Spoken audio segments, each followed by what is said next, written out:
you want aim like this. 5 seconds left. Ultra have given themselves very little time to fix this problem. True Deceives can fix nearly everything with his PDW, baby. In the corner. 3. Can he get a 4th? Gross! Well, it's simple enough. Load up COD HQ, go up to store, and then buy every cosmetic that's on your screen. Now, for legal reasons, that was a joke, but let's actually talk about settings in Black Ops 6 that might help you improve at the game.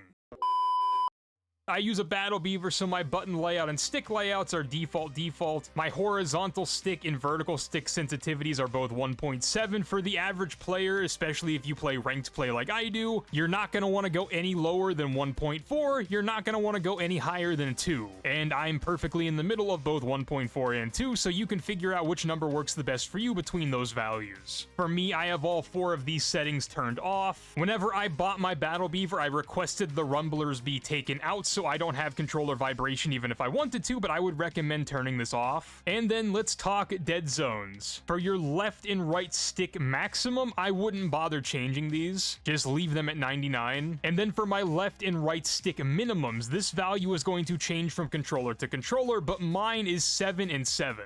An oversimplification of what the minimum values do. The lower the number, the less you'll have to push on the thumbstick to get the thumbstick to do what you want it to do. In Black Ops 6, they give you the ability to test your dead zones. If you want to test this, you basically want the number to be as low as it can be without the controller having stick drift. And then the same thing applies to your left and right triggers. I have these values at 0, but it would not matter for me because, as I said, my controller is modified. It has hair triggers, which basically means they are mouse clicks. They are instant no matter what I do, but you want your values to be 0 to be the most responsive. Now going over to the aiming tab, we have sensitivity multiplier. I didn't mess with this here because I messed with it elsewhere in this subcategory, so we'll come back to this in a minute. Then if you click into aiming advanced settings, for ADS sensitivity transition timing, you're going to want this set to instant. For aim response curve type, you're going to want dynamic. Come down to show more, just leave this at 1. It's what it should be by default. If it's not, change it to 1. And then at the bottom, custom sensitivity per zoom, turn this on. Then this is where you can get crazy with all your sensitivities. My ADS sense multiplier low zoom, which applies to iron sights and most red dots, is 0.75. Going back to the general aiming tab, come down to target aim assist, turn this on, duh. ADS aim assist, turn that on, duh. Now over to movement, we have sprint assist. I have tactical sprint assist on. This basically just means as soon as you move your thumbstick, you are sprinting in whatever direction you go in. For sprint assist delay, make this 0. And then for sprint assist sideways and sprint assist backwards, turn these both on. For mantle assist, I have this turned off and everything under this category also turned off because I like being in control of the movements I do. I don't want the game moving for me. Same thing with crouch assist. And then for corner slice, this is going to be a personal preference from person to person. I have it turned off because it doesn't actually change what your character is doing to the other person that would be shooting at you. It just changes the visual on your end. You're not actually harder to hit, you're just pieing the corner on your screen. It's just a visual thing. For slide dive behavior, I have it on tap to slide, and then I have it on short activation delay. I have sprint restore on, slide maintain sprint on. In movement advanced settings, I have sprint behavior set to toggle, auto move forward off, auto peek door off, grounded mantle off, tactical sprint activation is single tap sprint, plunging underwater is free,